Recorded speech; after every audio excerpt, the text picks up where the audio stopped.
Welcome to the channel. Today, let's just take a recipe from Bob's Red Mill and make it easy on ourselves. Because we just need to flip it around to the back of this bag and we're gonna make a gluten-free pound cake.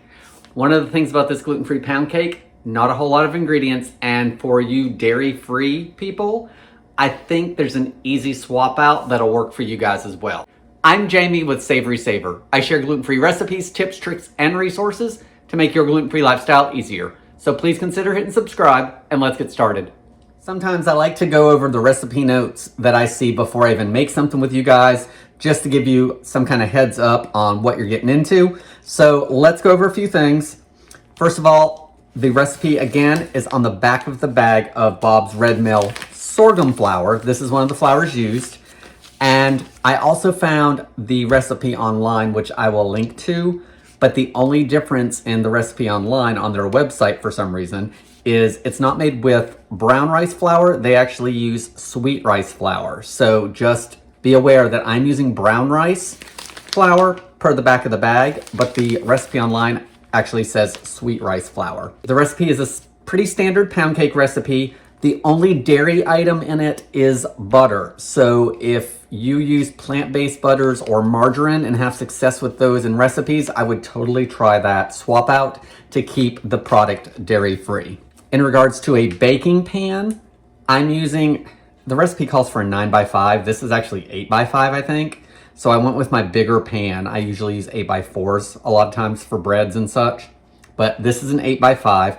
I have used vegetable shortening to grease it. I think I get better coverage this way. So leave me comments below on what you use to grease your baking pans, because lots of videos I see people just use the spray stuff and I don't find that that gets good coverage. I would rather have something coating it all over. So leave me below in the comments what you guys use. So you are gonna need a grease pan, and I will say the recipe notes online said if you were using a glass baking dish that you would need to adjust the temperature some, as well as the cooking time, or baking time rather. So again, if you're curious about doing that, definitely check out the recipe at the Bob's Red Mill site. Okay, so before we mix our flours, let's go ahead and get our oven preheating. You wanna preheat it to 350 degrees. The recipe does not tell us we need to let the batter rest. Sometimes I like to do that with gluten-free batters. I'm gonna take it per the instructions that I don't need to do that. So let's see where we get with that. So for our gluten-free flours, you're gonna want 1 cup of brown rice flour. I'm assuming if you like sweet rice flour, you could use that because that's what's on the website. We're also gonna use 3/4 cups of sorghum flour, and we're gonna use 1/4 cup of tapioca starch. I'm assuming you could swap that out for potato starch if you like that better. I don't know why that wouldn't work. A lot of times they'll swap those out in recipes. The other dry ingredients, we're gonna add a teaspoon of xanthan gum, 1/2 teaspoon of salt.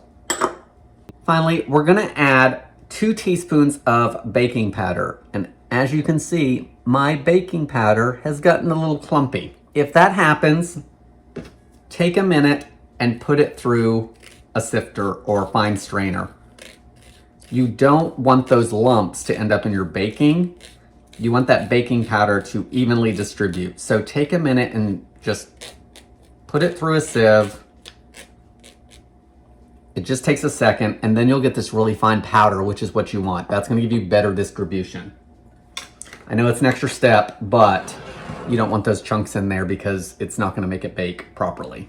So 2 teaspoons of that. Give everything a good whisk. Sorghum flour, I've noticed, does want to lump up a little bit in the bag, so just whisk everything really well. All right, I think we're good with that. I've got 2 sticks of unsalted butter in a large bowl, and I just cut it up with a butter knife just to make it soften up faster and come to room temperature, as well as help the mixer out a little bit. I'm gonna use a hand mixer today, not using the stand mixer today. You totally could, but I don't wanna wash it today. So I'm just gonna use this. I've got 1 cup of sugar. Another note that the recipe said is that some people were saying you could probably use less sugar and get away with it. I'm gonna do the full cup, but a couple of the notes I saw said you could probably use about 3/4 of a cup. Do what you want to test on that.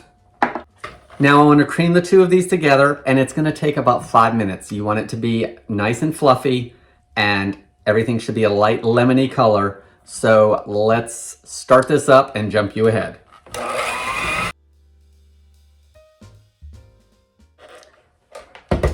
All right, so I've mixed this for about 5 minutes, and I did stop every minute and a half or so and scrape the bowl down. So make sure you do that because we want all the butter and the sugar to combine into one ingredient. Now that all the butter and sugar is back in the bottom of the bowl, we're gonna add 4 eggs, and you wanna add them one at a time, and you just wanna blend each one until it's well incorporated. So I'm gonna go blend each time I see the streaks of yolk are gone, then I'm gonna add my next egg and keep going because I don't wanna put so much air in this that it causes any issues, because one of the comments actually said that their cake fell after it started cooling and caused a crater, and that can be caused when there's too much air in your batter. So you want it mixed well, but not too much air evidently. So let's start by adding an egg, beating it in, and we'll do it 3 times after that.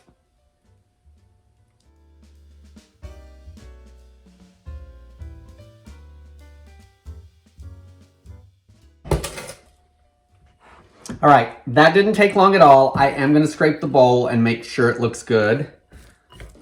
But if your eggs are at room temperature, then your eggs are gonna mix in a lot quicker and you're gonna get a better mix. So think about your ingredients and if they need to be out on the counter for a few minutes before you start baking. I think I took my eggs out about 20 minutes before I started filming for you guys. All right, I'm gonna give it one more quick mix just to get all that stuff that was on the side of the bowls blended in. And you wanna go fairly low. I'm not finding any issues with the hand mixer and mixing it, so go fairly low so you don't sling egg and sugar everywhere. All right, 5 to 10 seconds, I'm good with that. The last liquid ingredient, we're gonna add 2 teaspoons of vanilla extract. All right, again, 5-10 second mix just to get it incorporated. Now we're gonna add all our dry ingredients to the wet, and we're gonna mix until well blended.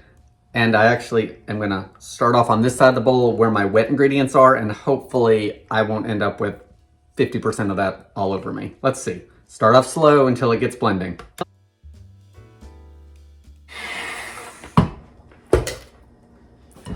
All right, it's not quite blended. I still have a little bit of dry around the edges and probably underneath some of that wet mixture, but I'm gonna try to do it by hand. I think most everything is blended well, and if I do it by hand, it's gonna mean that I'm not gonna overmix it because that's a lot stronger than me doing it by hand.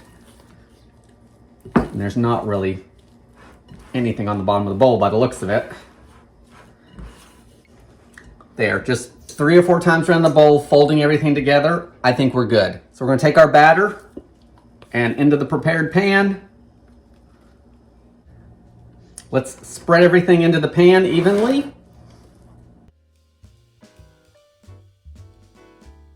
All right, everything's in the pan, as even as I can get it to the corners. Now we need to bake this, and if you've ever done a pound cake, you know they are long bake times. We are gonna bake this for about an hour or 60 minutes until a toothpick comes out clean.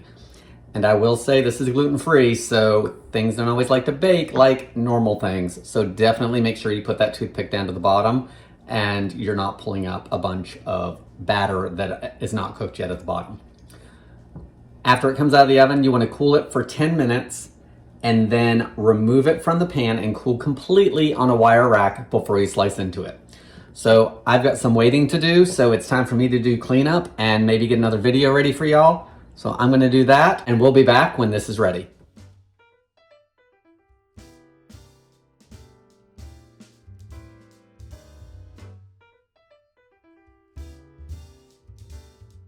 It's a little dark on the top. I don't think it's too bad overall though. And the toothpick came out clean, so I think we're good. I'm gonna let it cool for 10 minutes and then remove it from the pan to cool completely. So our gluten-free pound cake by Bob's Red Mill has cooled. This is what it looks like. It's nice and golden. I actually personally think it is a little too dark around the edges. It's got a good dome to it, so it rose pretty well, and it is a pound cake, so I expected it to be dense. If you guys have watched any of my videos before, this is one of my complaints on gluten-free breads and quick breads and all of that type thing, cakes, is I don't like that dark spot because it usually means it's not cooked all the way through. I did cook it for the full hour and the toothpick came out dry, as you guys saw. So, let's give it a taste. I'm gonna taste the end piece. I may have to try one of the other pieces too to get a fair taste on it because this piece doesn't have that backside of this, which is probably gonna be too dry. So let's try it. So I cut it with a serrated knife. It sliced really well. I kind of like that backside of the crust. Okay, so I did eat that whole half a piece. It is definitely crisper than a traditional pound cake. It's not that soft exterior that they normally have. Let's try a piece of this because I really do want to make sure that that is cooked through. All right, let's see what this tastes like. That's a better flavor and a better texture. So now between the two pieces, I've had a full piece of pound cake. Let's go over my thoughts. I do kind of like this end piece because it has a different texture to it than this piece. I will say the texture on the outside doesn't remind me of pound cake. It is too crisp and I would prefer a tender exterior. Something like if you want to go store-bought, something like a Sara Lee. So I'm not totally sold on that. It does appear taste-wise to me that it is cooked all the way through. I'm not sure about that darker part of the pound cake. I'm not sure what that's going to do the next day or so. It's not a huge pound cake. We should be able to get through it. I don't know if it'll freeze any or not, but taste-wise, this piece is actually not too bad. Sweetness-wise, some of the comments in the recipe said that a cup of sugar was too much. I disagree. I think that the sweetness is good, and I actually think I would maybe put a little powdered sugar on top of it to sweeten it just a little bit more, because I don't think it's overly sweet. Texture-wise, I think it's good. I think it's dense like a pound cake. The vanilla flavor comes out some, as well as the butteriness of it, I think, which is probably some of that dark on the bottom. It's probably some of the oils that did not absorb into the gluten-free flours. Overall, I will say this is an okay recipe for me. As I've said on this channel before, I am always on the search for the best gluten-free recipe so I can make it again and again. So it's been a long time since I did a gluten-free pound cake. I think the last one I did was a King Arthur measure for measure one, and I honestly, it's been so long I can't remember what it tasted like as compared to this one. So this is an okay recipe. If you want to see that other King Arthur gluten-free pound cake, check out that video. I will link down below to the ingredients that you may need, as well as the full recipe. So if you do want to try this for yourself, I don't think this is a bad recipe, but it's not my favorite. Guys, what do you think? Have you made this recipe? Would you make this recipe? I always like to hear your comments. Thank you so much for watching, and I hope to see you in the next video.